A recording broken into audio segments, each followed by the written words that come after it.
World of Warfare presents an American Aircrew's miraculous final flight. Having survived 8 emergency landings and 1 shoot-down at Vipitino, Italy, the seemingly luckless B-24 aircrew of 10 brave men hit the ultimate luckless lottery on the final day of the air war in Europe, when heavy, accurate, and intense German anti-aircraft fire over Linz, Austria, knocked out 3 of their 4 engines. The ship was a mess, replete with a shot-out radio and oxygen system, a punctured and drained No. 4 fuel tank, a damaged right landing gear, and a top turret gunner wounded yet lucky to be alive. After the crew gutted the plane of all non-essential deadweight, including parachutes, pilot Bill Shreve dropped out of formation before he and his crew lost consciousness at altitude, desperately scanning the Hungarian countryside for any survivable place for a near-dead-stick landing. What they found was an abandoned German fighter base at Pécs, Hungary, with a 2,500-foot runway, which immediately posed a significant problem for a heavy bomber accustomed to landing on airstrips twice its length. Knowing he had no other alternative, Shreve landed the plane over a B-17 heavy bomber that had just ground-looped when it too ran out of tarmac, obliging Shreve and co-pilot Bob Carter to stand on the brakes for a crash landing at the opposite end of the airfield. While crash landing survival rates aboard B-24 Liberators stood at a miserably low percentile throughout World War II, all 10 men aboard survived, including navigator Jerry Harriman, fill-in bombardier Frank Dietrich, flight engineer Cal Page, radio operator Wally Anderson, and gunners Carl Nickler, Don Wood, James Herndon, and Fred Whiteman.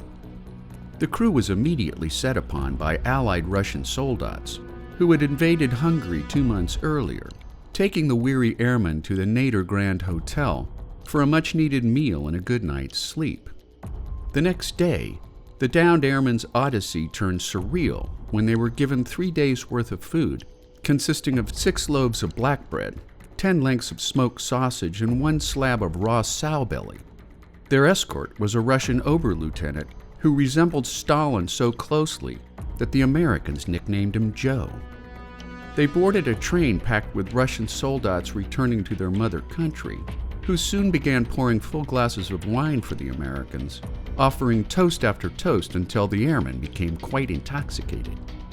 After Joe had consumed an equal quantity of booze, he began hitting on a local Hungarian woman, which caused several fights to break out among the Russians and the Hungarians aboard.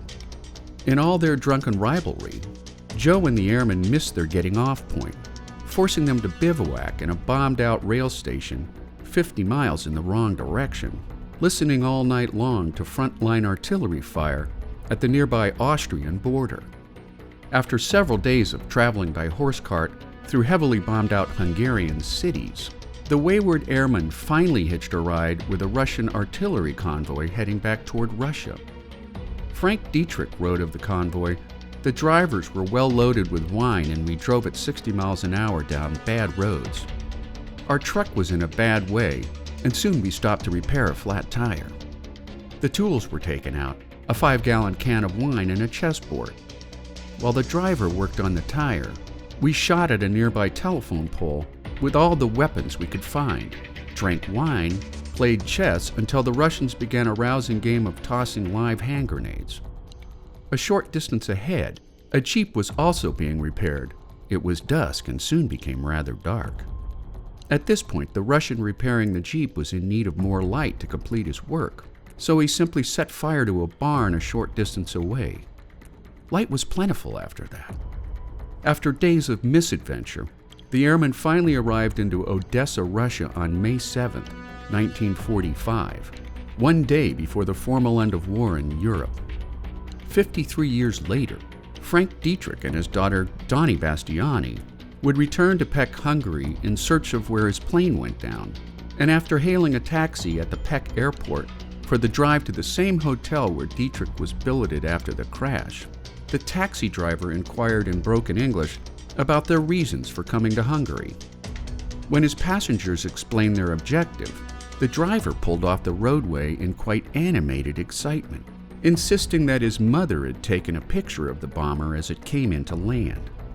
Undone by the small world serendipity of the moment, the driver drove to his mother's house, where she gave the picture to Frank and Donnie, closing out a vivid chapter in the lives of 10 brave men.